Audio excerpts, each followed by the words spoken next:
New information tonight on the death of a woman in Jersey City. She was shot last night as she was about to go into a store. CBS 2's Kieran Dillon reports. 36-year-old Aieshia McFadden was a beloved member of her community. A mother of four, those who knew her say she'd do anything for her kids. She really loved her children. She loved her children. That's what she talked about. Latricia Thomas met McFadden years ago when they lived in the same neighborhood. She saw her a few weeks ago. All-around nice person, and she was really the life of the party. Like Aieshia, you see her, she'd be yelling at you from across the street, "Hey girl." She was just a really sweet person. Thomas is now deeply saddened to hear about McFadden's death. Police say she was found with a gunshot wound to her torso near this liquor store in the area of Martin Luther King Drive and Bidwell Avenue around 8:30 Friday evening. McFadden was taken to the hospital where she was pronounced dead. On a December evening in 2020, a routine night in one of Jersey City's busiest corridors shifted without warning. At approximately 8:30 p.m., officers responding to reports of gunfire on Martin Luther King Drive found 36-year-old Aieshia McFadden lying unresponsive on the pavement, her torso marked by multiple bullet wounds. She was transported to Jersey City Medical Center, where she was pronounced dead less than an hour later. As detectives began securing the scene, early statements pointed to a brief interaction between Aieshia and an unidentified man moments before the shooting. That man was later identified as Charles Coleman, setting off a chain of investigative steps, formal charges, and courtroom developments that would stretch over 2 years. While the crime scene appeared straightforward, the details surrounding Aieshia's final movements and Charles Coleman's actions created a timeline filled with unanswered questions. The quiet corner where she collapsed would ultimately anchor a case shaped by evidence, testimony, and shifting narratives. Stay with us as we unravel this shocking story and uncover the heartbreaking details of what led to this senseless loss. Before we begin, let us know in the comments, where are you watching from? And what are your thoughts as the story unfolds? Welcome to True Crime Tales, where we reveal the crimes that shock communities and the secrets hidden behind closed doors. These are real people, real events, real consequences. Hit subscribe and turn on notifications. You won't want to miss what's coming next. Now, let's begin. At the time of her death on December 4th, 2020, Aieshia McFadden was a 36-year-old lifelong resident of Jersey City, New Jersey. Public records and community statements confirm that she lived most of her life within the same urban districts where she was later killed, maintaining familiar routines centered around work, family responsibilities, and daily errands. Her employment included work in the Lincoln High School cafeteria, a position noted in public fundraisers and school-based memorial acknowledgments following her death. In this role, she was responsible for assisting with student meal service, preparing simple food items, and maintaining cafeteria order during school hours. Her schedule consisted of early morning starts, midday meal service, and dismissal time cleanup before returning home. Her daily movements largely followed a predictable pattern. On weekdays, she traveled between her residence and the high school, often using public transportation or walking shorter distances. Outside of work hours, she frequented local stores along main corridors, such as Martin Luther King Drive, where grocery shops, convenience stores, and retail outlets provided essential goods. Community reports describe her as someone regularly seen walking with her children, completing errands, or stopping at nearby businesses she was familiar with. Her lifestyle reflected the routines of a single parent with fixed obligations, child-focused schedules, shopping for necessities, preparing meals, and balancing schoolwork with home responsibilities. As a mother of 4 children, McFadden maintained a household structure centered around her role as the primary caregiver. Her children range across multiple life stages, with some in school and others approaching adolescence or early adulthood. Information shared publicly after the incident, primarily through family fundraising pages and community responses, indicated that she carried the primary financial and logistical responsibilities for her household. This included managing rent or utilities, ensuring her children's school attendance, organizing meals, and keeping the home functioning consistently despite limited resources. Her commitments extended to supervising homework, arranging transportation for school activities, and handling medical or administrative needs for her family. Fundraisers organized after her death emphasized her role as the central support figure for her children, highlighting the significant impact her absence would have on their stability. These accounts describe the dependency of her household on her income and daily oversight. Colleagues from Lincoln High School and members of the surrounding community contributed statements acknowledging her work ethic and reliability, providing additional insight into how she balanced her home responsibilities with her employment. Her connections within the community were well established. She maintained positive working relationships with staff at the high school, including food service coworkers, teachers who interacted with her during shifts, and school administrators who observed her consistency in meeting daily obligations.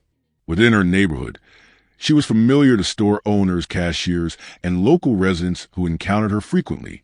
Reports noted her regular presence in the MLK Drive district, where she visited the same shops, passed through the same intersections, and followed familiar routes to and from her residence.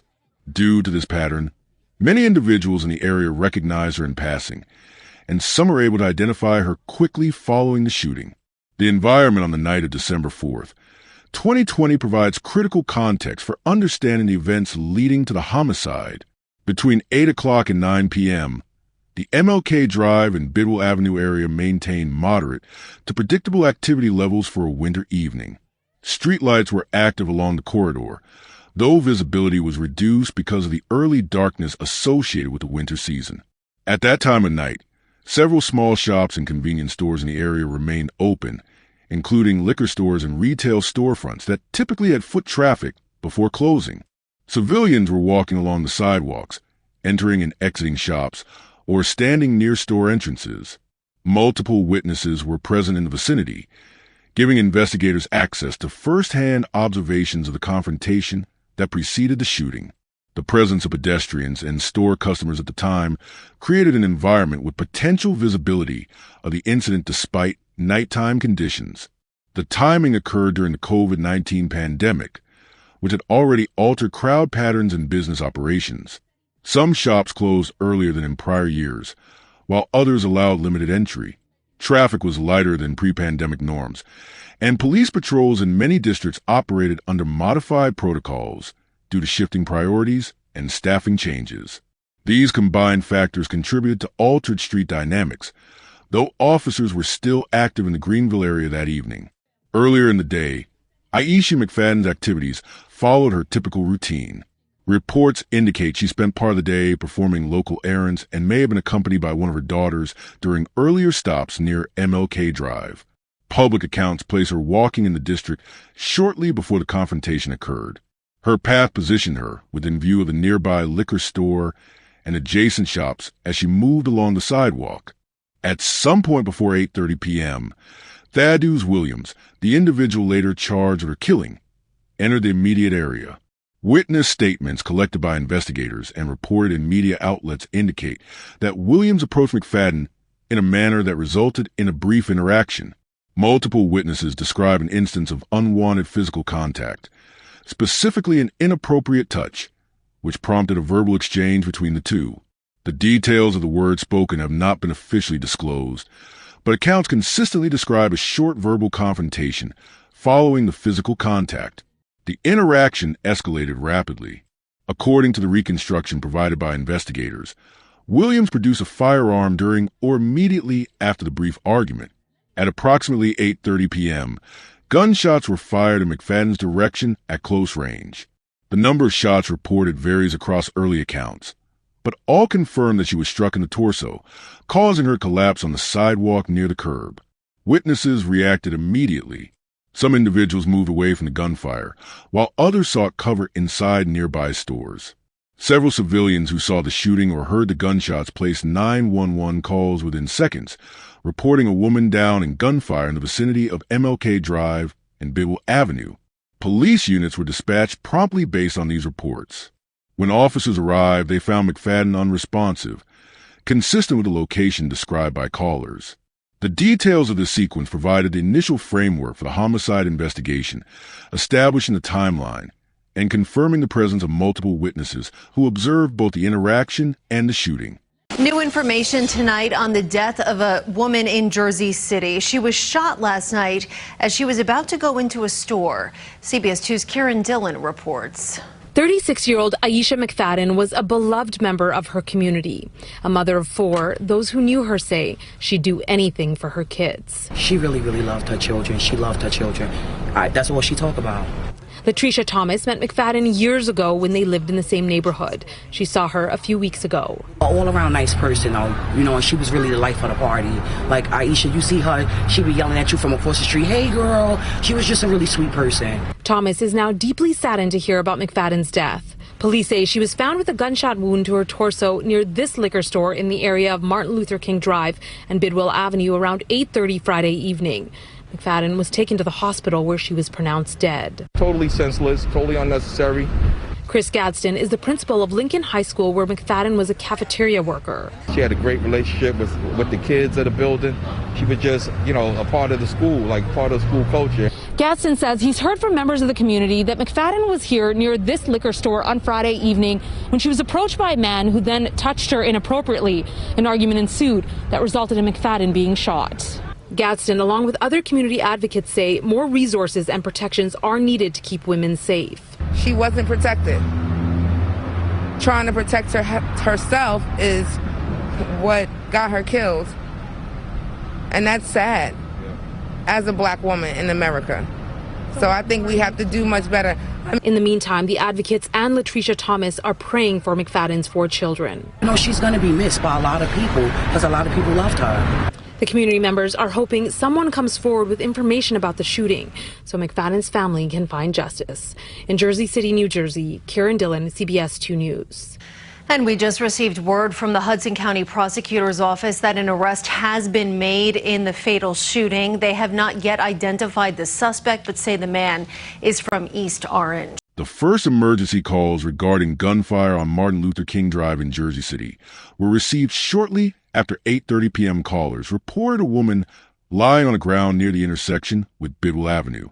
Jersey City Police Department units were dispatched immediately, with patrol officers arriving within minutes of the initial alert. Upon arrival, officers observed a female victim later identified as 36-year-old Aieshia McFadden. Their first priority was to secure the area to prevent interference with evidence and ensure that the shooter was no longer in the vicinity. Yellow tape was deployed to establish a perimeter, blocking pedestrian and vehicle traffic. Officers conducted a rapid scan of adjacent buildings, storefronts, and roadway angles to determine if the suspected fled north or south along the corridor. Once the perimeter was stabilized, officers proceeded to evaluate the victim. They located McFadden on the pavement with an apparent gunshot wound to the torso. Officers checked for responsiveness, noted her breathing condition, and relayed medical information to incoming emergency medical personnel.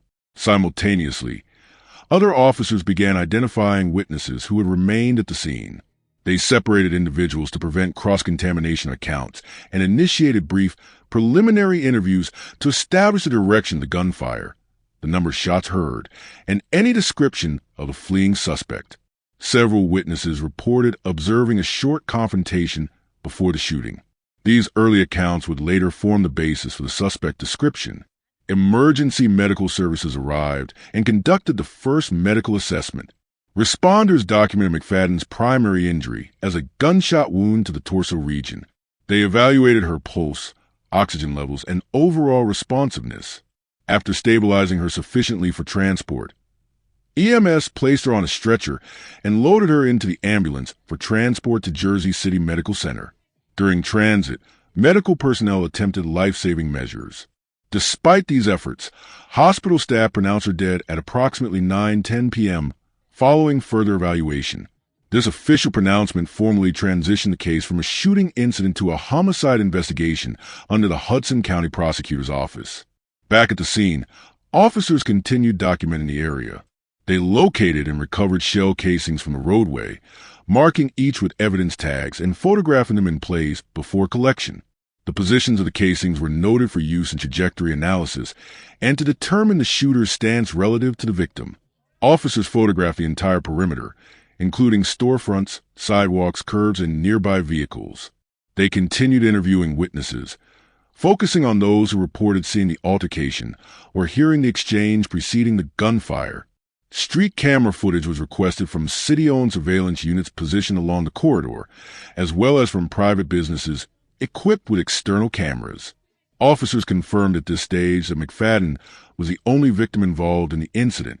Following the confirmation of death, the Hudson County Prosecutor's Office was formally notified. The office's homicide unit began mobilizing to assume command of the investigation. Investigators arrived on the scene to review the initial police documentation, inspect evidence placement, and begin developing a working timeline. Prosecutor Esther Suarez issued the first official public statement, confirming the fatal shooting of a 36-year-old woman and announcing that her office's homicide unit was handling all investigative responsibilities. The prosecutor's office and Jersey City Police Department outlined a cooperative structure. JCPD would continue supporting field operations, while the homicide unit directed the evidence review, interviews, and broader investigative strategy. A series of structured witness interviews began the same night and continued over the following days. Investigators took detailed statements from individuals who witnessed the initial interaction between McFadden and the suspect. Early accounts included descriptions of the suspect's clothing, approximate height, complexion, and direction of escape immediately after firing the shot. Some witnesses reported that the confrontation escalated after inappropriate physical contact from the suspect, a detail supported by later charging documents.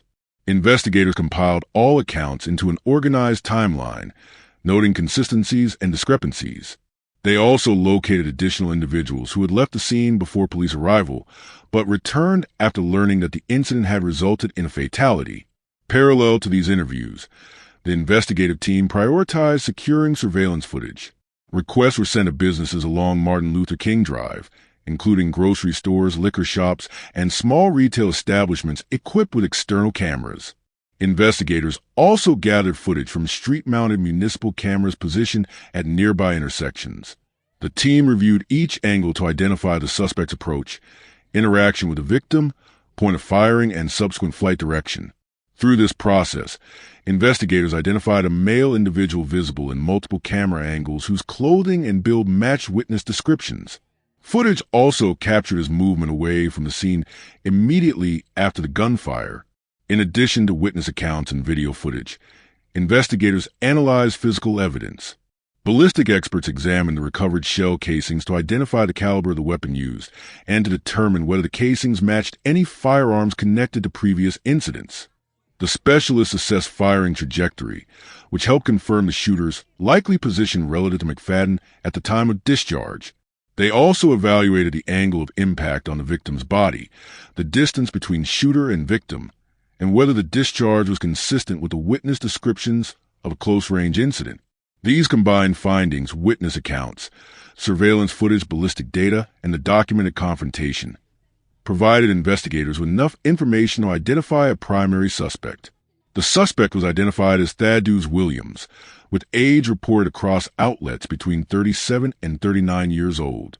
Investigators traced him to an address in East Orange, New Jersey.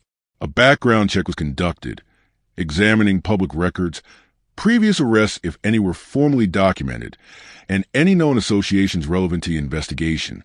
No extensive criminal history was publicly confirmed at the time of reporting, but investigators continued to examine potential links. The connection between Williams and the shooting was established through layered evidence. Witnesses who observed the confrontation gave consistent descriptions of the suspect's hairstyle, clothing, and physical stature. Surveillance footage showed an individual matching that description, engaging in the encounter with McFadden seconds before the shooting. Additional camera views captured the same individual, fleeing the scene immediately afterward. Investigators then cross-referenced these visuals with identifying information linked to Williams. Where applicable, digital data, such as phone tower locations or communication records, was reviewed to determine the suspect's presence in the area at the time of the incident. Combined with the verbal accounts and visual documentation, investigators verified that the suspect's motive aligned with the reports of an escalating confrontation following inappropriate physical contact. This sequence of evidence allowed authorities to formally identify and pursue Williams, completing the foundational stage of the homicide investigation. The arrest of Thaddeus Williams took place 4 days after the shooting that resulted in the death of 36-year-old Aieshia McFadden. Investigators from multiple agencies had spent those 4 days gathering surveillance footage, interviewing witnesses, and tracing the movements of the suspect. By December 8, 2020, they had compiled enough evidence to locate Williams in East Orange, New Jersey. At approximately 7:10 p.m., officers executed an arrest operation that had been coordinated between the Jersey City Police Department, the Hudson County Prosecutor's Homicide Unit, and the East Orange Police Department. The timing was chosen based on surveillance assessment, officer availability, and confirmation that Williams was inside the targeted location. The arrest occurred at a residential address within East Orange, consistent with information investigators had obtained regarding Williams' residence and routine. Officers approached the location with a tactical plan designed to minimize risk to the public and to secure the suspect without incident. Unmarked and marked units were positioned at multiple access points around the building. Officers announced their presence, and Williams was taken into custody without reported resistance. Following standard procedure, he was searched, handcuffed, and transported from the scene for processing. During the arrest operation, investigators recovered items relevant to the case. Only information that was officially released to the public is included here. According to statements from the prosecutor's office, officers recovered articles of clothing believed to match the description provided by witnesses from the night of the shooting. Whether the suspected weapon used in a homicide was recovered has not been disclosed in available reports. Any additional evidence collected at the location was logged and processed according to chain of custody requirements, ensuring admissibility in future proceedings. Immediately following the arrest, charges were filed against Williams. These included first-degree murder, unlawful possession of a weapon for unlawful purposes, and criminal sexual contact related to reported inappropriate physical contact preceding the shooting. These charges were based on the totality of information gathered through witness accounts, surveillance footage, and forensic examination of the crime scene. The criminal sexual contact charge reflected statements alleging that Williams had initiated unwanted physical contact with McFadden prior to the confrontation. The pre-trial legal process began shortly after Williams transferred to Hudson County custody. His initial court appearance occurred before a Hudson County judge, where the charges were formally read. Williams was informed of his rights, and the court confirmed that he either had legal representation or would be assigned a public defender. This stage also set the framework for future hearings, deadlines for evidence submissions, and procedural responsibilities for both prosecution and defense. Following the initial appearance, a detention hearing was scheduled. Prosecutors requested that Williams be held without bail, citing the severity of the charges, the use of a firearm, and the nature of the offense. They argued that the combination of violent conduct and potential risk to public safety justified pretrial detention. The court reviewed the available evidence and determined that probable cause existed to support the charges. Based on the argument presented, Williams was ordered to remain detained pending further proceedings. During the pretrial phase, investigators and prosecutors continued building the case. This involved compilation of forensic evidence, including ballistics analysis and examination of items recovered from the scene and from Williams' residence. Certified witness statements were collected and formalized, ensuring they could be introduced in court if required. These statements came from individuals who observed the confrontation, those who saw the suspect flee, and others who provided context about events leading up to the shooting. Photo and video evidence from surveillance cameras played a significant role in reconstructing the sequence of events. Footage from nearby businesses and municipal cameras was reviewed and cataloged. Still images and timestamps were used to confirm positioning, movements, and the interaction between Williams and McFadden. Additionally, autopsy findings were compiled. These included the exact cause of death, the entry and exit path of the bullet, and the estimated distance from which the shot was fired. The autopsy information served as foundational medical evidence, linking the shooting directly to McFadden's death. As the case progressed through the pretrial period, both prosecution and defense examined the strength and limitations of the available evidence. At some point during this process, Williams' legal team shifted strategy. After reviewing surveillance footage, witness consistency, and forensic documentation, the defense initiated discussions regarding a plea agreement. The shift likely reflected an assessment that proceeding to trial could result in conviction on the original first-degree murder charge, which carries a significantly longer sentence than the alternative offered through plea negotiation. On July 26, 2022, Williams formally entered a guilty plea to first-degree aggravated manslaughter. The murder charge was reduced as part of a negotiated agreement. In exchange for the plea, prosecutors agreed to recommend a sentence of 20 years in state prison. The plea agreement was accepted because the evidence presented by investigators was extensive, clear, and likely to withstand courtroom scrutiny. Additionally, the plea ensured a definite prison term without the uncertainties of a jury trial. It also provided a legally efficient resolution to a case that had already extended over a year and a half through pretrial procedures. The sentencing recommendation was governed by New Jersey's No Early Release Act NERA. Under NERA, individuals convicted of certain violent offenses are required to serve 85% of their sentence before becoming eligible for parole. This statute applies to first-degree aggravated manslaughter when the offense involves violence resulting in death. In this case, the application of NERA meant that Williams would be required to serve approximately 17 years before any parole consideration. This significantly limited the possibility of early release and ensured a substantial period of incarceration. The plea agreement, combined with NERA's requirements, provided a structured outcome that aligned with statutory guidelines. Williams' decision to plead guilty closed the pretrial process and moved the case directly to sentencing, where the court would formally impose the agreed-upon term. The documentation from the investigation, witness accounts, forensic reports, and legal arguments formed the complete basis for the court's acceptance of the plea and the final resolution of this phase of the case. The sentencing phase in a homicide case involving the death of 36-year-old Aieshia McFadden reached its conclusion on October 21, 2022. On that date, the defendant, Thaddeus Williams of East Orange, appeared in the Hudson County Superior Court for final judicial review of the charges brought against him. The hearing was presided over by Judge Vincent J. Militello, who oversaw the legal proceedings from the acceptance of the plea agreement through the delivery of the sentence. During the sentencing hearing, the prosecutor presented the state's final position.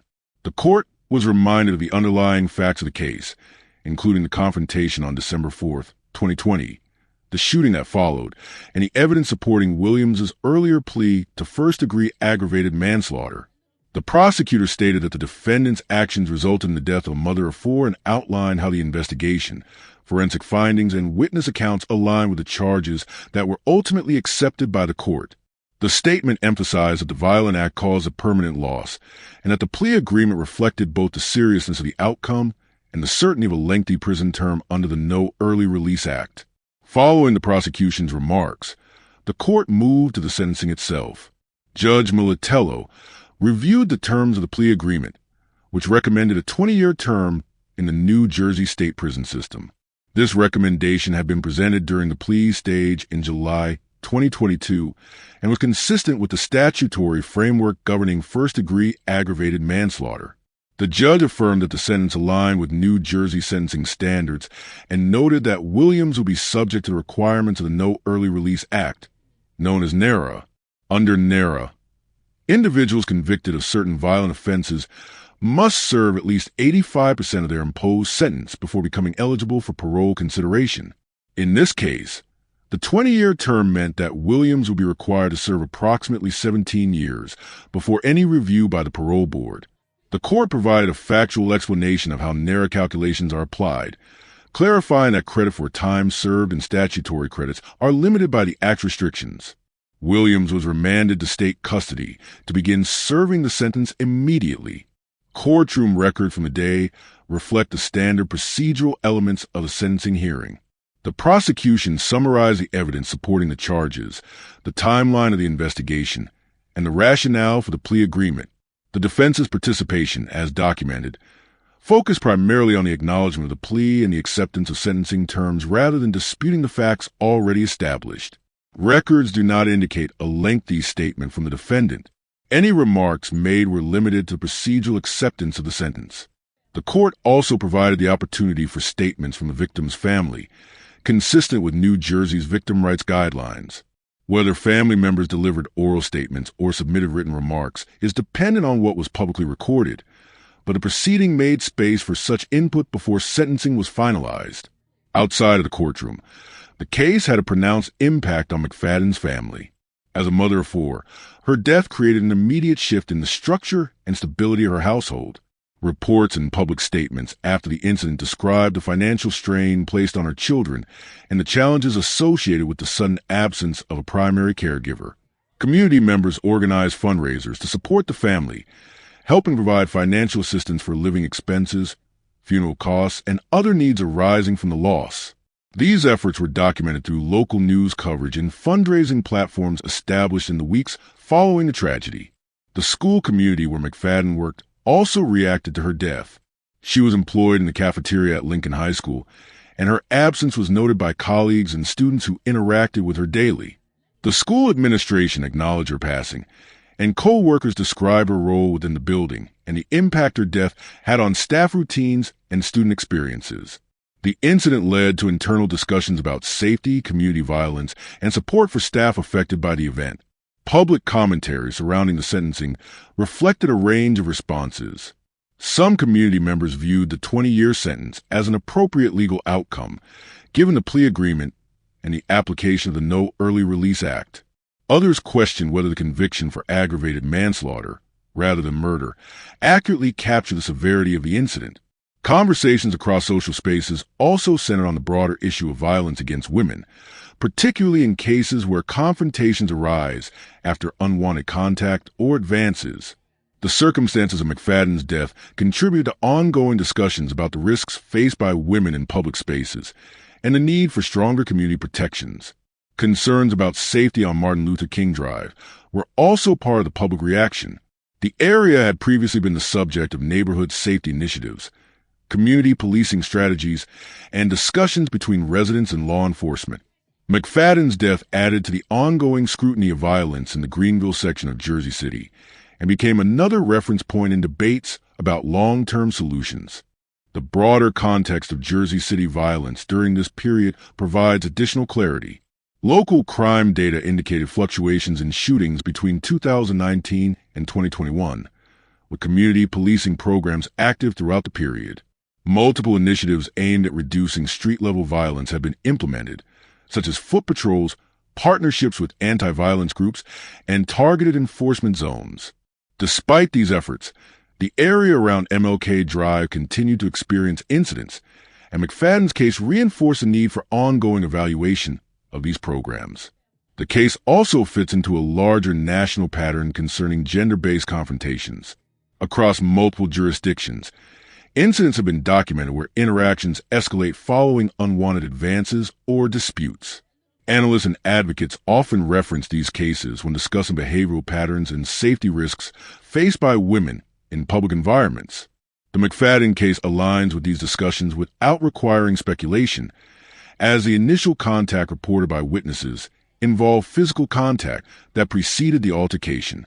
From a legal standpoint, the classification of conviction as aggravated manslaughter rather than murder reflects New Jersey legal definitions concerning intent, recklessness, and provable elements in court.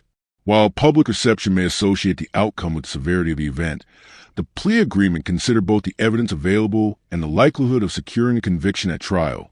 Aggravated manslaughter, as defined under state statutes, applies when a defendant causes death under circumstances involving extreme indifference to human life, which prosecutors concluded fit the available evidence. Following the sentencing, the case reached formal closure within the criminal justice system. Williams was transferred to the New Jersey State Prison System to serve the 20-year term. Based on narrow requirements, he is expected to serve the majority of the sentence before any parole review. The case remains closed aside from standard administrative processing and future parole evaluations. The lasting effects continue within the community and McFadden's family. Her children have moved forward under changed circumstances, supported by extended family members and community assistance. Memorial efforts in Jersey City have acknowledged the incident, and discussions about women's safety frequently reference the case as an example of risks present in everyday settings.